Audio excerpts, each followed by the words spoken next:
Perkenalkan, nama saya Emilianus Anselmus Lamamere, tugas mata kuliah pengantar hukum gereja, Prodi PKK semester 2.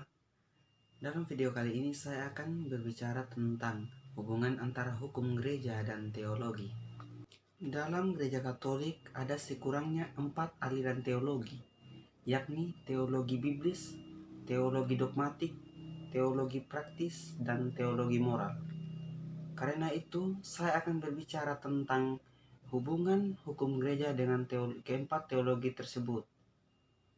Pertama, hubungan antara hukum gereja dengan teologi biblis.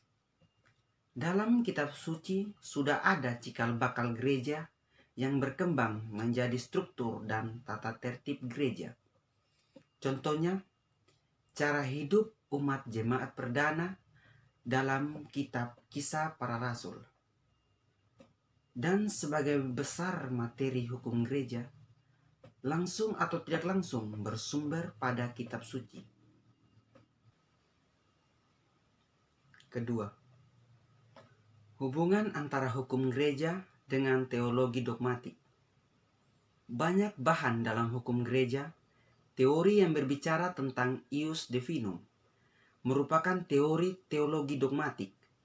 Dogmatik merupakan ajaran gereja yang harus diterima dengan iman.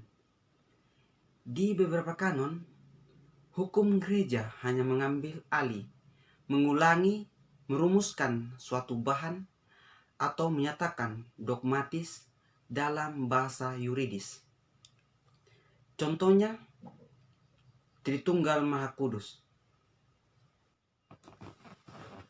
Ketiga, hubungan antara hukum gereja dengan teologi praktis.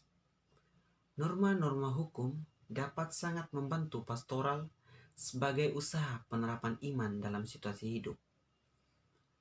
Kitab Hukum Kanonik, buku ketiga tentang tugas gereja mengajar, berbicara tentang kateketik dan homiletik yang berguna bagi pengajaran iman jemaat. Sedangkan buku keempat tentang tugas gereja menguduskan juga berbicara banyak perihal liturgi. Terakhir, hukum gereja sering menyinggung materi teologi spiritual berupa penetapan, tanggung jawab dan hak, anjuran-anjuran, dan pengawasan atas hidup spiritual dan devosional. Keempat, hubungan antara hukum gereja dengan teologi moral. Hukum gereja dan teologi moral sama-sama termasuk kategori ilmu normatif. Karena hukum hanya mengambil alih, mengulangi dan merumuskan suatu materi atau pernyataan moral dalam bahasa yuridis, misalnya masalah cerai dan kawin lagi, orang yang terikat perkawinan sah.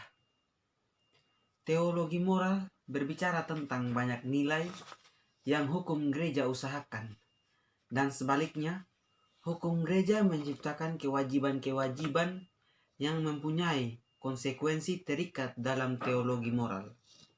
Demikian pembahasan tentang hubungan antara hukum gereja dengan teologi dalam gereja Katolik. Sekian dan terima kasih.